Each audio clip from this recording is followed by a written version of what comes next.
ये कथा है अनंत चतुर्दशी की, जो कि इस बार गुरुवार को है। अनंत पूजा हिंदू धर्म में सब करते हैं। अनंत पूजा क्यों करना चाहिए, इसके पीछे की क्या कहानी है, ये सब आज की वीडियो में जानेंगे, तो बने रहे इस वीडियो में। चैनल को सब्सक्राइब जरूर कर ले। इस संदर्भ में श्री कृष्ण ने उन्हें एक कथा सुनाई। प्राचीन काल में सुमंत नाम का एक नेक तपस्वी ब्राह्मण था। उसकी पत्नी का नाम दीक्षा था। उसकी एक परम सुंदरी धर्मपरायण तथा ज्योतिर्मयी कन्या थी, जिसका नाम सुशीला था। सुशीला जब बड़ी हुई तो उसकी माता दीक्षा की मृत्यु हो गई। पत्नी के मरने के बाद सुमंत ने कर्कशा नामक स्त्री से दूसरा विवाह कर लिया। सुशीला का विवाह ब्राह्मण सुमंत ने कौंडिन्य ऋषि के साथ कर दिया। विदाई में कुछ देने की बात पर कर्कशा ने दामाद को कुछ ईंटें और पत्थरों के टुकड़े बांध कर दे दिए।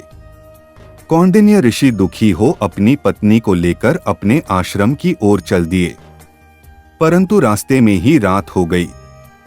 वे नदी तट पर संध्या करने लगे। सुशीला ने देखा वहां पर बहुत सी स्त्रियां सुंदर वस्त्र धारण कर किसी देवता की पूजा पर रही थीं। सुशीला के पूछने पर उन्होंने विधिपूर्वक अनंत व्रत की महत्ता बताई। सुशीला ने वहीं उस व्रत का अनुष्ठान किया और 14 गांठों वाला डोरा हाथ में बांधकर ऋषि कौंडिन्य के पास आ गई। कौंडिन्य ने सुशीला से डोरे के बारे में पूछा तो उसने सारी बात बता दी। उन्होंने डोरे को तोड़कर अग्नि में डाल दिया। इससे भगवान अनंत जी का अपमान हुआ। परिणामत ऋषि कौंडिन्य दुखी रहने लगे। उनकी सारी संपत्ति नष्ट हो गई।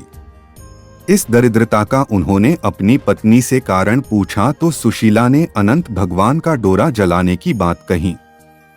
पश्चाताप करते हुए ऋषि कौंडिन्य अनंत डोरे की प्राप्ति के लिए वन में चले गए। वन में कई दिनों तक भटकते भटकते निराश होकर एक दिन भूमि पर गिर पड़े।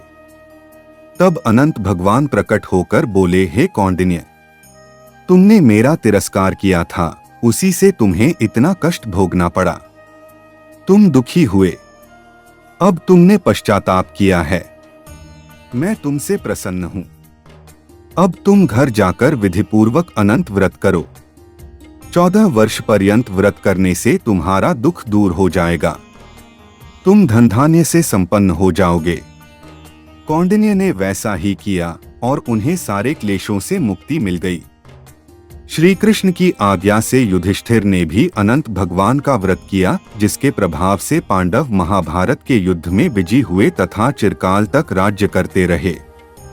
इसी प्रकार से अनंत पूजा की कहानी समाप्त होती है। अभी तक आप इस चैनल को सब्सक्राइब नहीं किए हैं तो कर दीजिए। हमारे चैनल पर पौराणिक कथाओं का ही वीडियो आप सबको मिलेगा।